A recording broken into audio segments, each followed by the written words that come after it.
1.4 Quadratic equations. In this section, we are going to learn how to solve a quadratic equation using the factoring and the square root property. Solve the equation using completing the square. Solve the equations using the quadratic formula, and determine the easiest strategy to use to solve a quadratic equation. A quadratic equation has the standard form, come with x squared plus an x term plus a constant number, and set that equals 0. So this is a standard form of the quadratic equation. You will have the three terms we call trinomial equation, and the highest degree term is a power 2. So these two power 2 that indicate you have two solutions, two roots. You have two roots of this quadratic equation. To solve the quadratic equation, if you go with factoring, we can use the following theorem. We call the zero factor theorem. So the idea of the zero factor theorem, that is the x plus c multiply x minus b. You have the factor form, set it up. Then from here, you can solve for the x by letting the x plus c equal 0. And then from here, you also let x equal negative c. X minus b, set that equals 0. You will get an x equal b. So this is a zero factor theorem, because when you have two terms multiply, you will get a 0. Either the first term is 0, multiply x minus b, everything will turn to 0.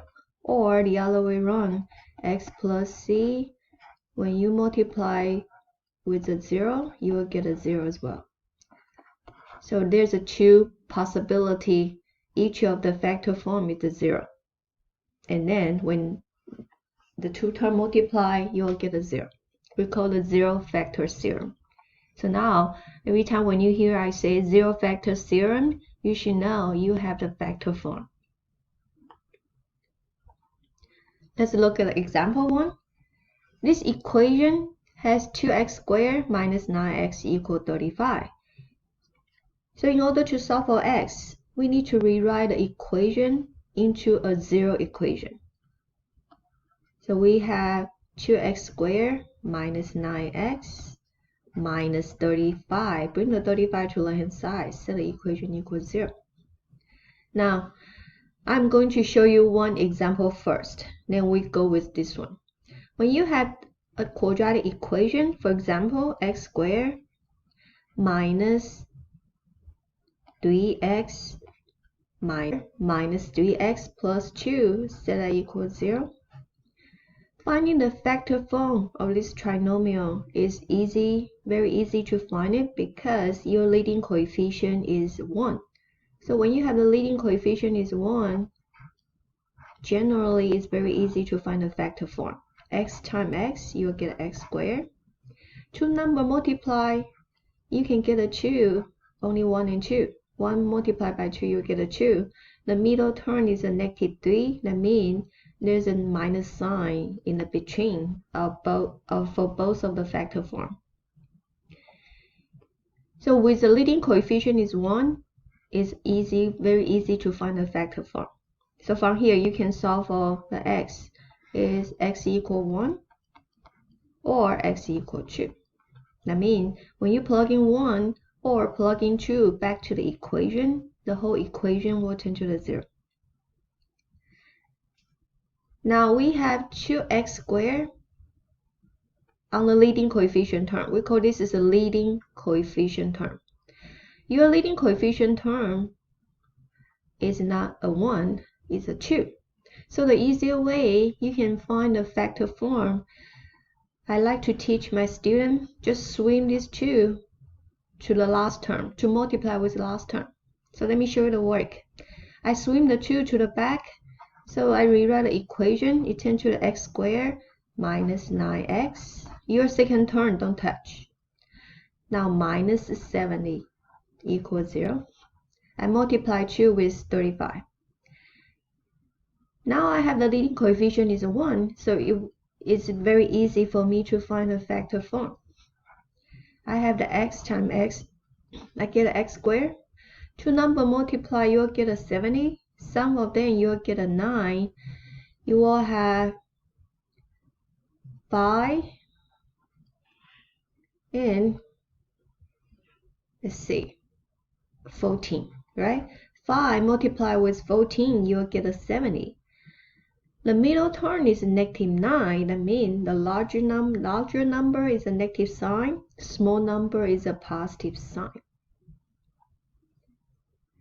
And then when you product these two, you will get the -70. When you sum these two terms, which means plus 5x minus 14x, it will go back to minus 9x. So this is the factor form. Swing the 2 to the back, right? Now we need to give it back. And you only divide by 2 because we just multiply, right? Now the way you return it back would be divide by the same number. And you only divide by the number under the number term. Don't divide by 2 with the x term, only the number term. The next step would be reduce. 5 over 2, you cannot reduce, right? 14 over 7, yes, I can reduce into the 14 over 2, I can reduce to the 7. So now, since the 2 you cannot reduce, we swing back to the front. So you'll have the 2x plus 5 multiply with x minus 7 equal 0. Up here, this is a zero factor theorem. Zero factor theorem. So from here, by using the zero factor theorem, we can solve for x. So we set the 2x plus 5 equals 0. We set the x minus 7 equals 0. So from here, we can solve for x equal -5 over 2. And we can solve for x equals 7. So there, it has two solutions. One solution is -5 over 2. The other solution is 7 by using the zero factor theorem. Some of you might can see from here, this is zero factor theorem as well. So you let x plus 5 over 2 set that equals 0. So from here, you can solve for x equal -5 over 2. But technically, we need to perform the work like this. So recognize what's the question asking for. If the question asking for finding the zero factor theorem, then you have to perform the work of this one. If the question just asks you to solve for the x, then you can look at here, or you can just rewrite the zero factor form and solve for x. But either way, you will get the answer right. So the first example, we solve the x by using the zero factor theorem. Now we are going to move on to solving the x by using the square root property. If x squared equals c, then x equals root c or negative root c. So the idea is x squared equal, for example, 4, right? So in order to get a single x, we need to take the square root on both sides. So I take the square root here, take the square root here. Now the power 2 will cancel out with the root, so you'll get a single x. But keep in mind, because this power 2, you'll have two solutions. So x is plus minus 2.